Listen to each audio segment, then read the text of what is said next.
beautiful song off, but let's get to business, right? And I want to congratulate you. You are with an incredible company, and I'm thrilled to be here with the men and the women who are really the heart and soul of one of the greatest, most admired, and most successful companies in the history of the world, frankly, the one and only McDonald's. I've gone there a couple of times. And I'm honored to stand before you as the very first former McDonald's fry cook ever to become president of the United States. And I actually was there for about 30 minutes, and that was 30 minutes longer than Kamala was there, right? Despite her job at McDonald's, that didn't work out too well. And the person at McDonald's that informed us off the record that she never worked there, whoever you are, we appreciate that. That was very nice. But I want to thank, as you know, the famous Sundar and Sergey Brin. These are two guys that own and run a place called Google. They called me the following day after I did that McDonald's little skit, because it wasn't a commercial. You got it for nothing. It was a skit. And they told me that, and I didn't know them. I said, who are they? They own Google. I said, that's pretty good. That's not bad. And that it received more hits than anything else in the history of Google, and that records, it still stands. So congratulations on allowing us to use it, but you made a very good deal as usual. But you know, in the old days, McDonald's and many others would call me to do this kind of a thing, come over and say some words and talk, and they'd pay me millions of dollars. Likewise, they'd do it. They'd call others, only superstars, and they'd pay them millions of dollars to speak. And as president, I'm doing this damn thing for nothing, okay? And you know what? Because it's you, it's an honor to do it, and it's an honor to be here. It really, the job that McDonald's has done is incredible, and that you're doing. But as you may have heard, I'm also one of your all-time most loyal customers. I really am. Well, I think that's good. I'm pretty sure that's good. While other politicians fly around on campaign planes stocked with expensive catering on Trump Force One prior to ascending to Air Force One, which is quite a nice plane also, we served only McDonald's almost every time. On occasion, we couldn't find one, which is pretty hard to believe. We'd go another route. But we really did. You fed us very well, and I even got Bobby Kennedy to eat a Big Mac. And he told me he loved it. He didn't want that publicized. He told me he loved it. I thought it was great. I want to thank McDonald's chairman and CEO, Chris Kempczinski, who I just met backstage. I guess gave him a little piece of my speech signed. I said, do you want to keep this? You can either hang it, you can give it to somebody, you can throw it away. I don't care. But I don't stay on the speech too long anyway, you know, so usually those speeches aren't too accurate, what I give. But McDonald's USA president is here, Joe Erlinger. Joe, wherever you may be, thank you very much. Thank you, Joe. Good job, along with everyone from the International Franchise Association, which does really fantastic work. You do. I've heard from many people you do a fantastic job. So thanks as well to two former McDonald's operators now serving in Congress, Representative Kevin Hern and Chuck Edwards. Are you here, fellas? Come on, fellas. And they're warriors, those two. They're warriors. Thank you very much. Great job. And of course, let me thank the people who truly keep the McDonald's magic alive, the incredible franchisees, and you got a lot of them here tonight. Yeah, and you're the heart and soul, and they would tell you that all the time. They tell me that. You carry on the commitment to what Ray Kroc said he wanted from every McDonald's restaurant, perfection. Have you heard that? Perfection. That was very strong. Ray liked to say that if you think small, you'll stay small, and that's why no one thinks bigger than McDonald's, not in your industry, and probably never will. I don't know if anybody can ever catch you. I doubt it. Every single day you feed an incredible 1% of the entire world population, 70 million meals every day. An amazing 1 in 8 Americans works behind the counter of a McDonald's franchise at some point in their lives. Yeah, we heard about that. I heard about that.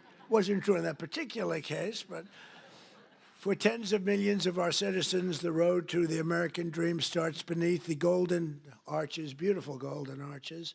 So to each and every one of you, thank you and congratulations on 70 years of American greatness. Congratulations. And, you know, I just might add, this is also the golden age of America because we are doing better than we've ever done as a country. Prices are coming down and all of that stuff. And, you know, they talk about different terms for that. But I will tell you that nobody has done what we've done in terms of pricing. We took over a mess. We had the highest, think of it, the highest inflation in the history of our country. They say 48 years it was the history of our country. And now we have normal inflation. We're going to get it a little bit lower, frankly, but we have normal. We've normalized it. We have it down to a low level, but we're going to get it a little bit lower. We want perfection. You know, you always want 1%. I don't know if anybody knows. You don't want 0. 0 can be bad. Then you start going the other route. That's no good either. Then you say, what's worse, deflation or inflation? But we have it almost at the sweet spot, and prices are coming down on different things. One of your groups that you admire, I admire, Walmart, came up last week and they announced that Thanksgiving this year is 25% less. All of the accoutrements, that Thanksgiving is 25% less than it was last year under Sleepy Joe Biden. So that's a big statement. And others have followed up by saying just about that. And to your leader, when we met, I said, how are you doing with prices? Prices are coming down. He said, we were up 40% because of Biden and inflation, and they're coming down, and they're coming down rapidly. So I hope that all continues to go, but we're really doing well as a country. Most importantly, however, I will tell you, big picture, we have over $17 trillion being invested in our country in 9 months. It's now just about ready to crack 18, and by the end of 1 year, we will have about $20 to $21 trillion invested in our country. That's more by 10 times the highest amount ever invested in any country ever before. And it's largely because of tariffs and, I think, November 5th election. But it's the largest amount as an example. So if we have 20 or 21 in 1 year, 21 trillion, think of what that is. That's car factories, that's AI, it's everything. They're all coming back because of the tariffs. They're all coming back because they don't want to pay 15, 20, 30, 100% tariff. It wasn't that complicated. People are saying, you know, Trump was right. It really wasn't that complicated, but it's been amazing. As an example, if you take me at 20 for 1 year, Sleepy Joe Biden, you know what he was? Less than 1 for 4 years. And if they got elected, they would have been at minus 10 because people were moving out of the country in record numbers, and welfare and other charges were increasing at levels that nobody has ever seen before. So you would have had double and maybe 50%, maybe literally more than they've ever seen. Welfare was going up. Everything was going up. Government jobs were going up. Real jobs were going down. So you would have had that catastrophe, and on top of it, instead of 20 trillion coming in, you would have had 10 trillion leaving our country. In other words, you would have had a catastrophe. You probably would have had a bankrupt country. You are so damn lucky that I won that election. I'm telling you. It's true. It's true. It's actually true. I hope the press covers that. This is, you know. Sometimes he got up and he ranted and raved and bragged. I don't brag. I just give you the facts. It's true. But those in this room know the people of our country better than anybody. And before the sun rises, you're up serving hot coffee to construction workers, nurses, and police officers on the way to the job. In the evening, you stand ready with the fast dinner and a smile for busy moms and their children as they race from school to soccer practice. Really is. It's Americana. And late at night, your lights are off and the only one still glowing when the long-haul trucker pulls up for a good meal and a best Coca-Cola in America. Best Coca-Cola. Whoa.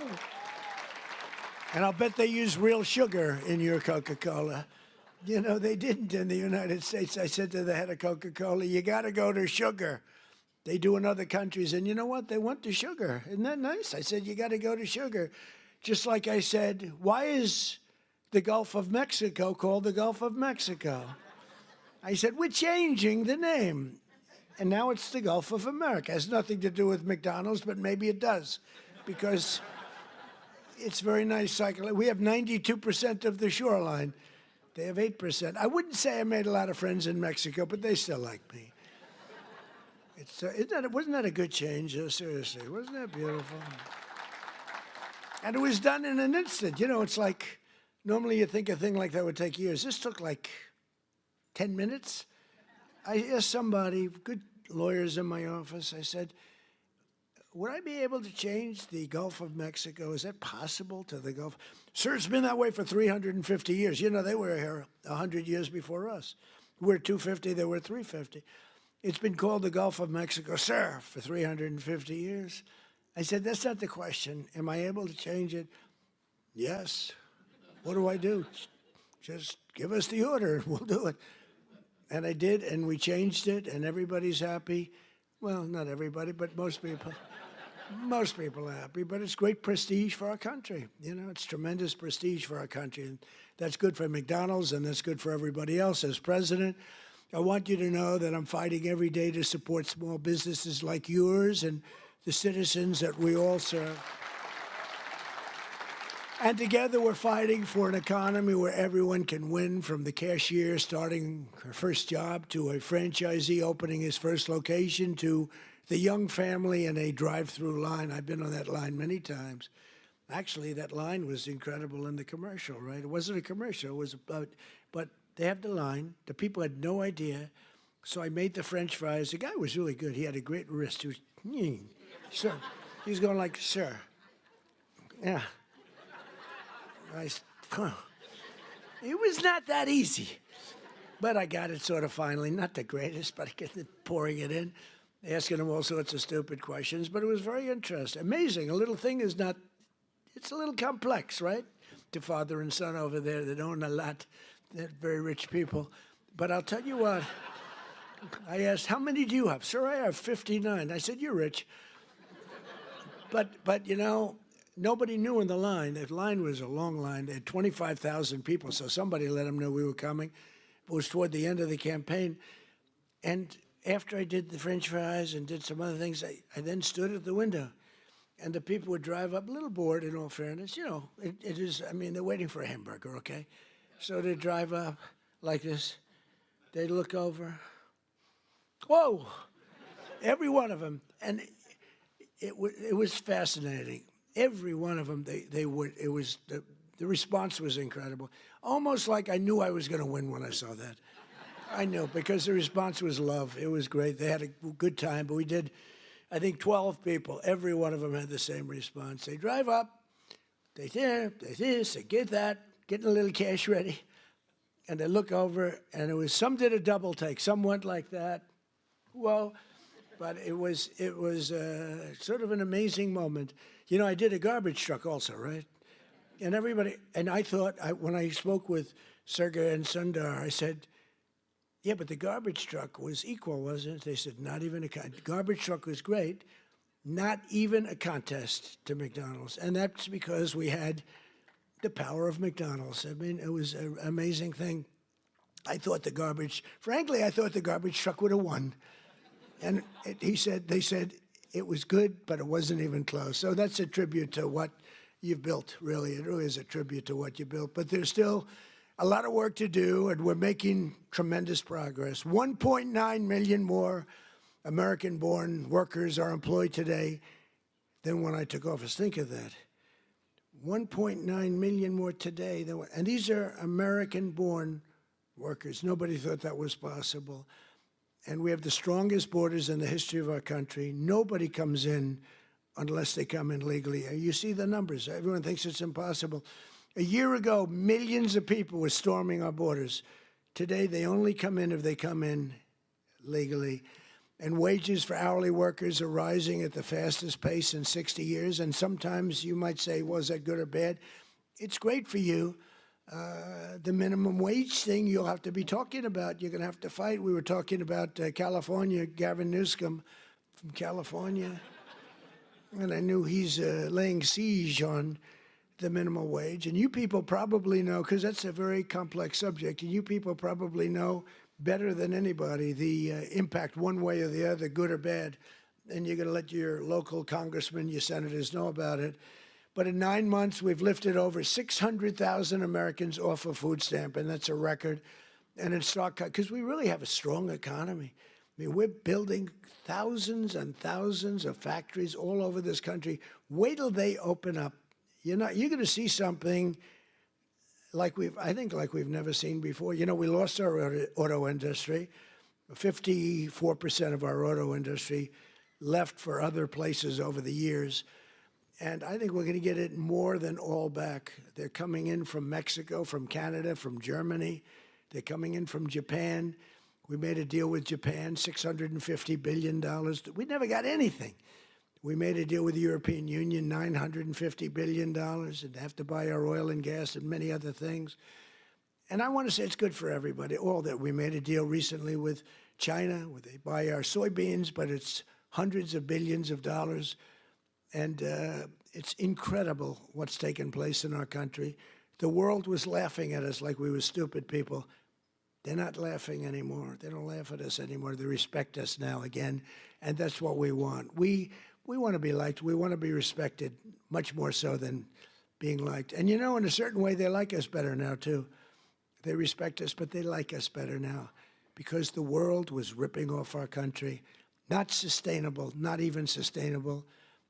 China was making $722 billion. Think of that.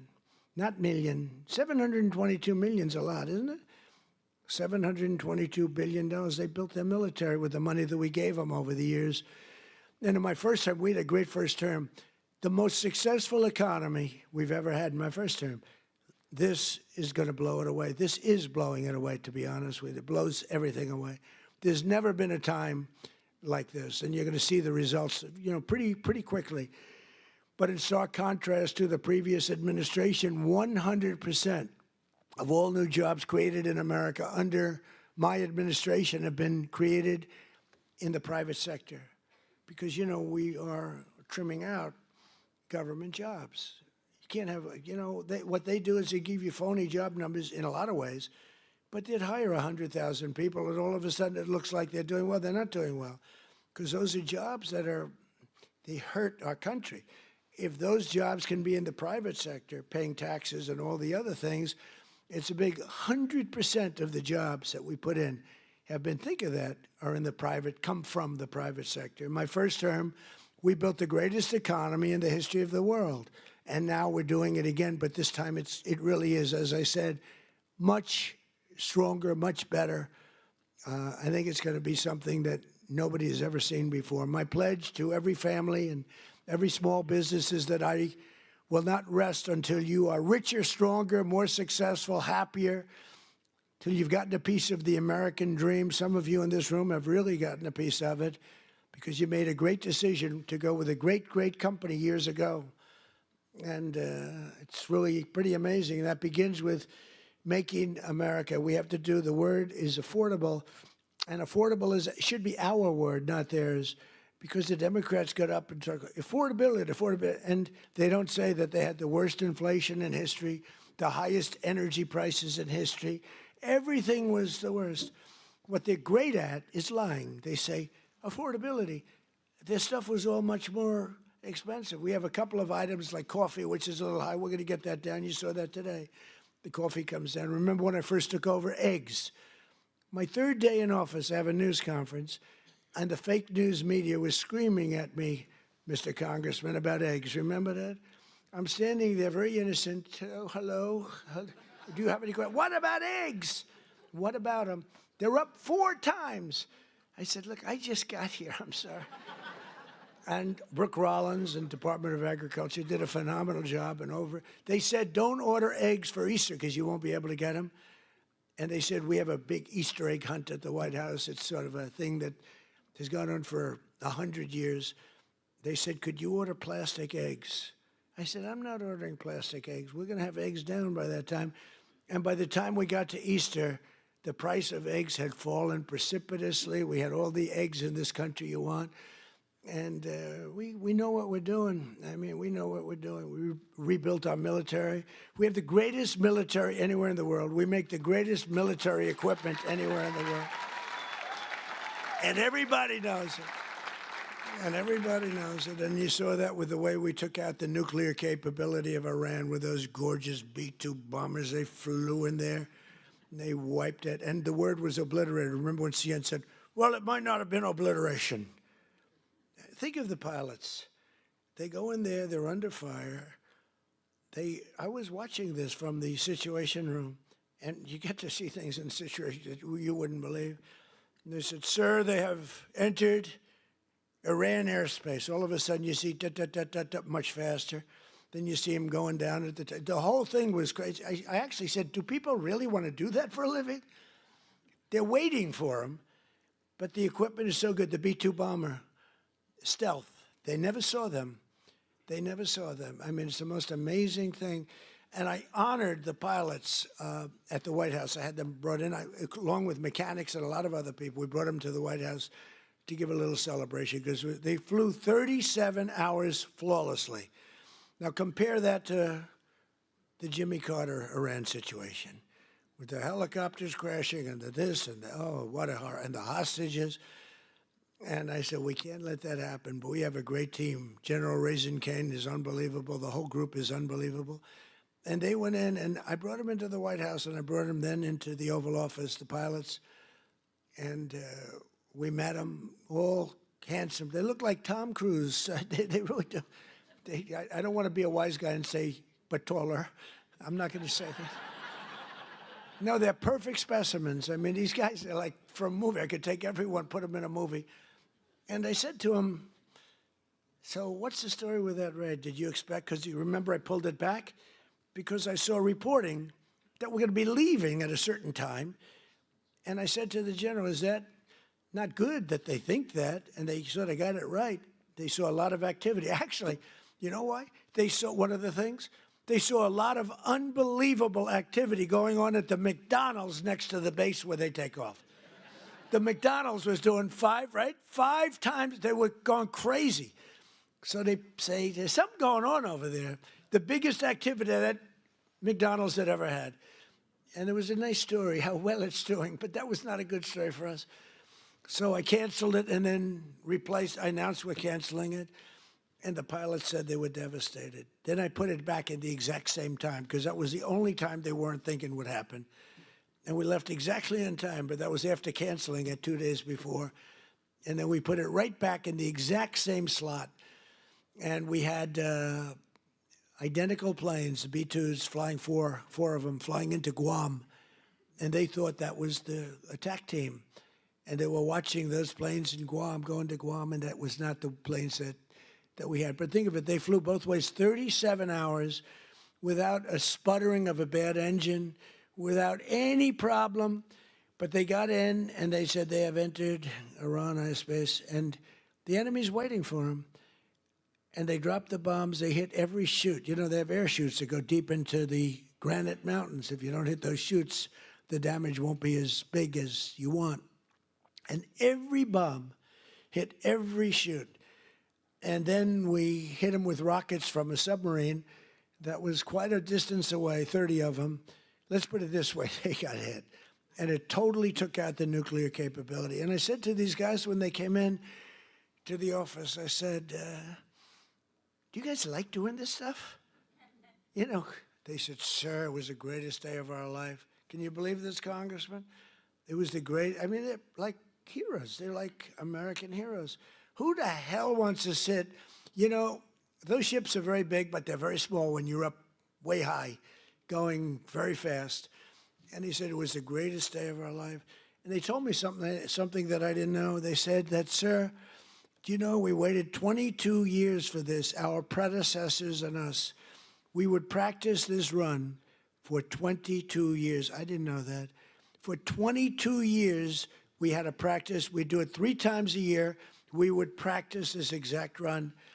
And then when you canceled it, because I canceled when they heard that we were coming, we were devastated.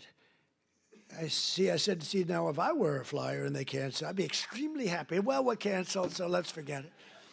But we were devastated. So I said, this is something you really love, right? Yes, sir. We were so honored. This was the greatest day of our life. I mean, it's really great. We just have incredible people in this country. It's an amazing story. And they hit, and then they said, skedaddle, the word skedaddle. And that plane went psh, like this. You know, when it drops a bomb, it goes down very steeply because that gives it a better angle and, you know, more speed for the bomb. Very, very heavy bombs. And they go, boom. And as soon as those things, the one pilot, the first one said, skedaddle. And that thing just turned in its side. And I mean, it's so unbelievable. And that knocked out Iran nuclear capability. And all of the Middle East became a different place. And now we have peace in the Middle East. And at the United Nations today, they approved the Board of Peace, which is I'm going to chair. And we're picking the leaders or the heads of the most important nations in the world. I think it'll be a board like no other than perhaps the McDonald's board. You have a very good board. You actually have a very good board. But nobody thought a thing like that was, this just happened today. The Board of Peace, and it's going to be comprised of myself and leaders of other very important nations and very respected nations, and it's going to be something I think is going to be very important. It was just approved. It was just endorsed by the United Nations. It was pretty great. It's a big thing. I think it's one of the most important things the United Nations will ever do, actually. But Joe Biden's prices and his hikes cost a typical American family an estimated $33,000 and hit your workers and your customers and your small businesses. Very, very hard. The Biden administration started the affordability crisis, and my administration is ending it. I'm ending it. Prices are way down. If you just look, so we don't have, as I said, the inflation, but our energy prices are way down. And, you know, despite hamburgers being a big business, energy is one business that's bigger. When you get energy down, everything else is affected. If you start bringing the price of gas, that's like a massive tax cut.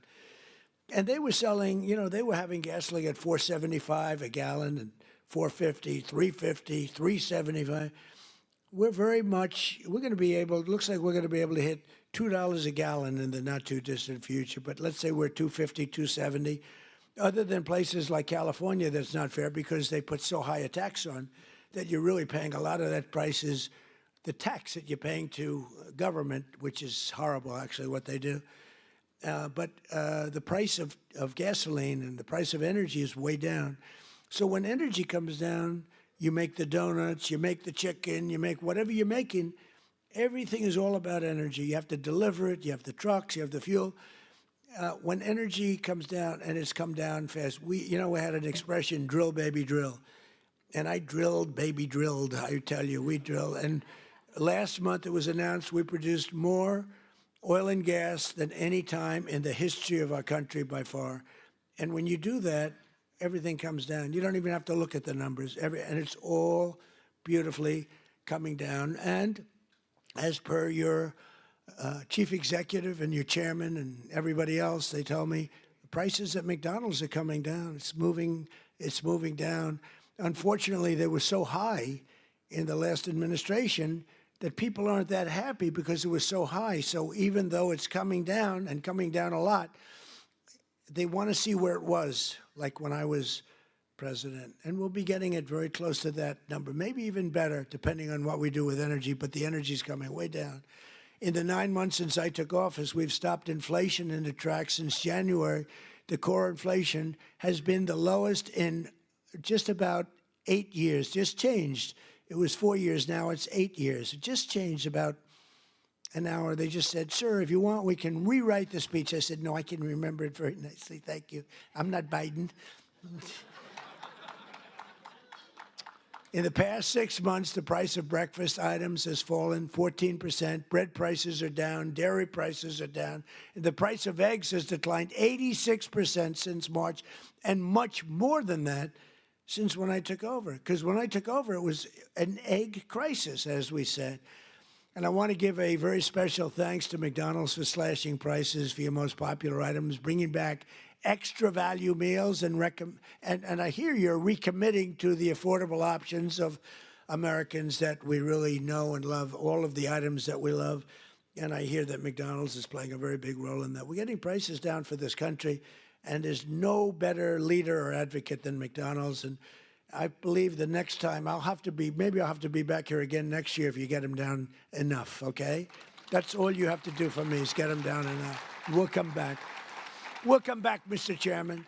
But while Democrats wanted to give Americans the largest tax hike in history in July, I proudly gave you the largest tax cuts in American history and signed the one big beautiful bill, I call it the great big beautiful bill, into law. That includes no tax on tips, no tax on overtime, and no tax on Social Security for our great seniors. That is a big deal.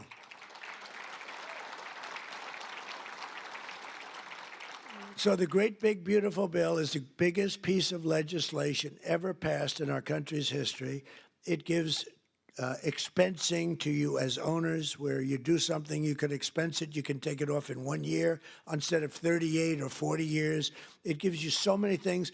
And I'm not giving it to you, I'm giving it to the people that you're hiring, because I'm giving it for jobs. You're going to expand, you're going to do tremendously. You spend money, and you can write it off quickly as opposed to over a period of many, many years. The typical waiter, waitress, or police officer will take home roughly $2,000 extra each year because of just what we've done on taxes.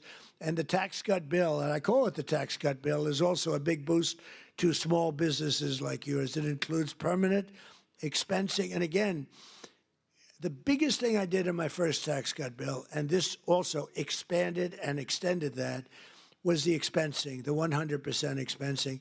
But now we have the expensing for a 10-year period, so for 10 years. And frankly, I sort of said, let's make it 2 years because, you know, I want the results to be immediate. 10 years, they can take their time. I had a lot of pushback, including from these guys. They said, no, the right thing. It might have been good for us politically, but it's better what we did ultimately for the country. So we have 10-year full expensing. Nobody thought that was possible to get. We also expanded tax relief for all franchisees and made the pass-through deduction permanent. It's now permanent. And very importantly, under our tax cut bill, we virtually eliminated the unfair estate tax or death tax, so you can keep your family business in the family, your children, if you love your children. If you leave your beautiful place to your children, you won't have estate tax, small business. Now, if you don't love your children, you don't really care what I'm saying right now. I've only had 2 or 3 people over the years that say, I take a vote. Does anybody in this room dislike their children where you're not leaving it to your children? And, you know, it's always blank, blank, blank. Then all of a sudden, one guy about 6 rows back, okay. And I thought he was kidding. I said, oh, that's so funny. I'm not kidding. My kid is no good. I'm not. And I said, this is amazing. So he's not so happy with this, but it's all right. But think of it, you know, farmers especially, where they'd have a farm, and you know the expression, the land rich, cash poor a little bit, but they have a great, wonderful thing and a way of life that they wouldn't change with anybody, not even a franchisee, right? They don't want they don't want a McDonald's. If they have a farm, they love their farm, just like you love what you're doing. But the farmers were dying, leaving their farm to their children.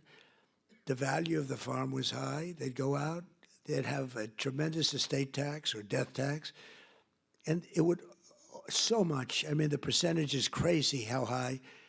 They'd end up losing the farm in bankruptcy. They'd go out and borrow all this money to pay the tax, the estate tax. They'd put a mortgage on the farm, and they'd end up losing the farm. Many of them committed suicide. They would commit suicide. It was such a horrible thing that was happening. And we've ended, think of that, the death tax, the estate tax on the small businesses. So I hope you're around for a long time. You don't have to think about it. but it's a great thing for your family, and it's, a great thing for longevity. You treat your franchise just like a farmer treats his farm. You love it. You're there early, you're cleaning it, little touch of paint here or there. There's a little spot on the ceiling, drives you crazy, right? It's, it's love. It's love for what you do. It's amazing the job you do, too. I see it. I've been in plenty of McDonald's that clean beautifully. You must have some awfully good incentives because they are really amazing places, the job that's done. But upon taking office, I signed an order requiring that for every new regulation, 10 old job-killing regulations have to be eliminated. So if we put in a new regulation, then we get rid of 10. Otherwise, you don't get the new regulation. And, we got rid of the drip, drip water. We call it the drip, drip, where drip drips out of the sink. States with tremendous water, so much water, they have nothing but problems getting rid. They had restrictions on water. It comes down from heaven, right? They had restrictions on water. So you want to wash your hands, or like me, I want to wash my hair. I lather up, then I turn that, and there's no water. The water's drip. They put a restrictor on. I won't mention the third item in the bathroom because I always get criticized. I used to mention that, but I don't mention it anymore because you know what I think you do. If you don't know what I'm talking about, then you shouldn't be owning a McDonald's franchise. You wouldn't do well even with a McDonald's franchise. But no, the water restrictions totally lifted. All restrictors are gone. And it's interesting. Your dishwashers were covered, right? You had no water. I was with some of the people that make them, Whirlpool and others, and they said, sir, they won't give us the water to use in our dishwashers or use in our washing machines. The washing machines have no water. I mean, it's like a glass of water, half a glass of water. We need water. And I said, how bad is it? He said, well, like the dishwasher. They put the dishes in, and they just keep pressing the button, they end up using more water. So I gave them, as you know, unlimited water. Biden came back with a rigged election, and he immediately restricted the water again. But I came back in and immediately unrestricted again. So now you have unlimited water to clean your damn dishes, okay? And other things. Your hands. Didn't you hate that? You walk in to wash your hands. I'm a big hands guy. I like to wash my hands. I used to hate shaking hands. Now, once you run for office, you better like shaking hands or you got a problem. You ever see a politician? No, I don't want to shake hands. Can you do that? I don't think you wouldn't be a politician very long. I actually thought that with COVID, that would be the end because, they didn't want you to shake. I said, well, but then it came back a little bit slowly, then eventually. But when you're a politician, you have to shake hands. So I like washing my hands. And you'd go into the sink, new places generally, and you turn on the water, and there's literally no water. And how about the places that think they're going to save a fortune, so they spend a lot of money, where the water turns off there. You press the thing, which you hate to do, your hands, you don't like to press. So you get the towel, you press it, you wash it, and the water stops. So they have both a restrictor and a stopper. You get like 4 drops of water. Tell me, do we really get rich with that? Okay, do we really? This is so ridiculous. So I undid all of that nonsense.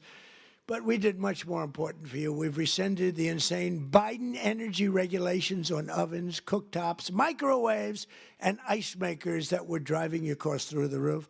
You have no longer restrictions in that. I hope you understand. But I did better than that, too. In terms of slashing, we slashed more than $1 trillion worth of regulations, burdens on the U.S. economy, in particular on businesses and people that employ people.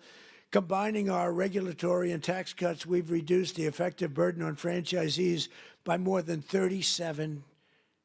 You're so freaking lucky. You are so lucky. These guys are so loaded, they probably don't even know what I did for them. They make so much money, they say, yeah, it's peanuts, 37%. Let me tell you, you should have suffered a little while through Kamala. The good news is she had no clue. You just wonder, I want to give an IQ test to Kamala and Biden. Who do you think wins?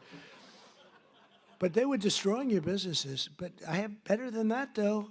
As you know, in my first time, I also stopped a mortal threat to the franchise business model by terminating Obama's infamous joint employer rule. Joint employer. In other words, you were screwed. You would have been mortally wounded, perhaps. I said to a couple of the people, what would have happened if that? Sir, please, I'd rather not talk about it. They don't want to talk about it. I ended it. You got lucky on that one, let me tell you, because I said, really, I asked one of my guys, because when I was coming over, I saw that in the speech. I said, what does that mean? He said, that would have been death to businesses like yours and others. It was just, these people don't care. They didn't care. But I ended it, and I think that's one of the biggest things that you'll ever have done for yourselves. I think that's the biggest thing that it can ever be done for you. We mentioned all these different items, but that's the biggest by far for you.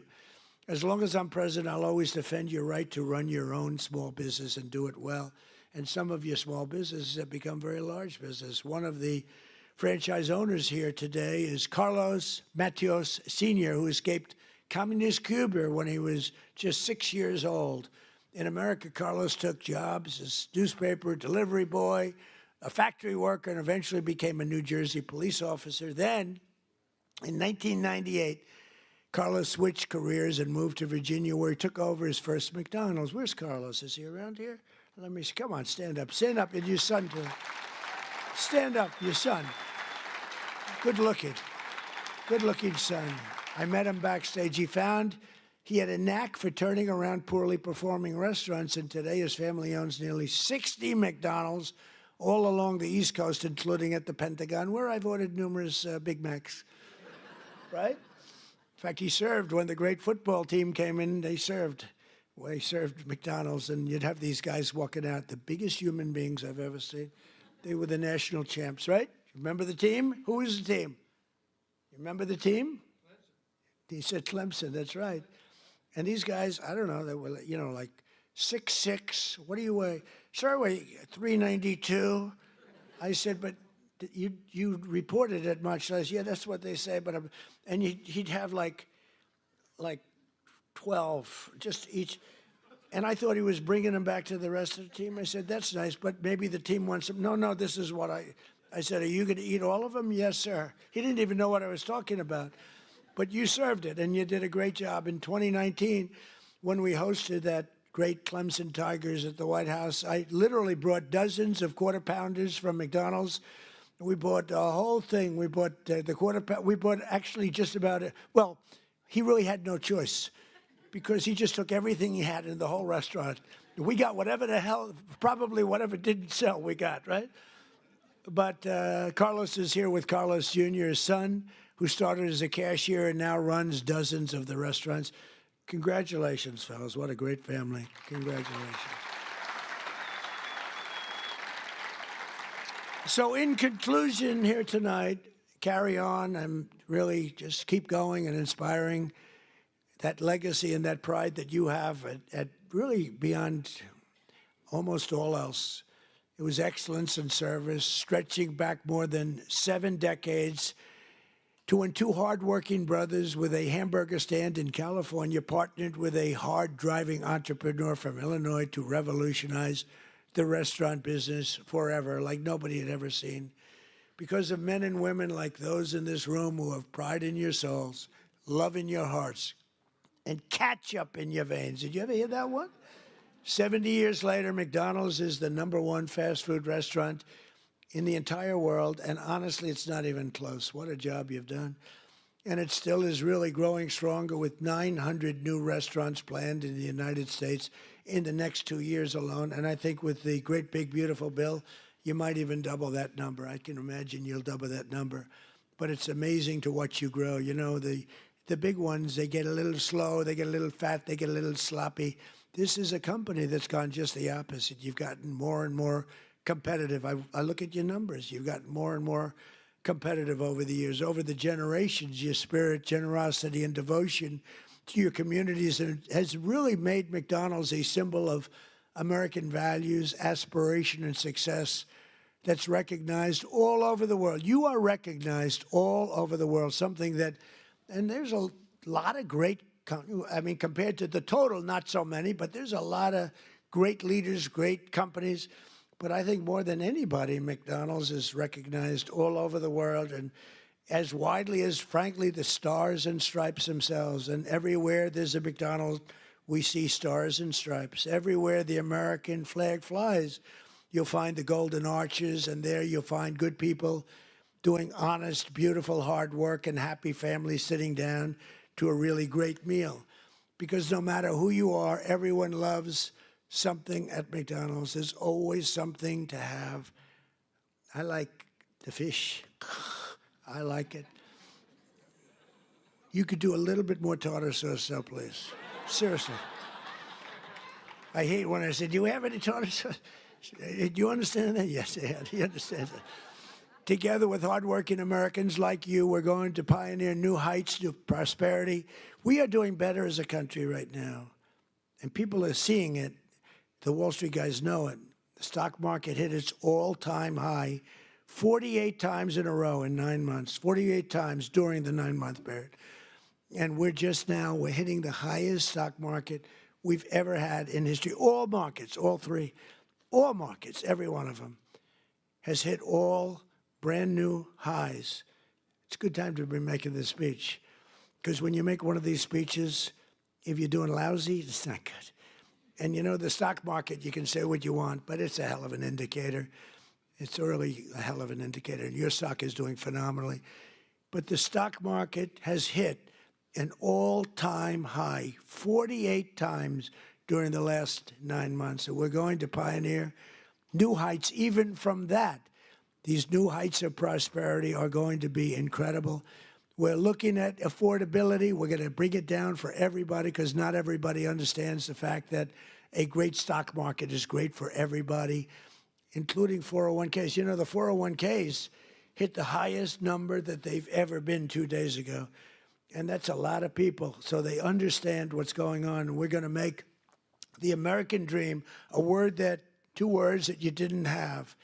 You didn't have those 2 words. Remember when Biden said, it's all about 3 words, the American dream? You don't want to ever get in that situation. Remember that? That was not good.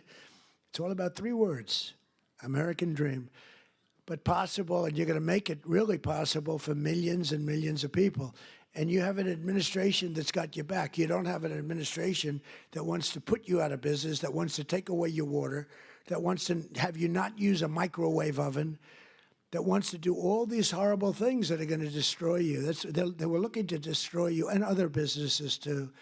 So together we're going to make America richer, stronger, prouder, and happier than ever before.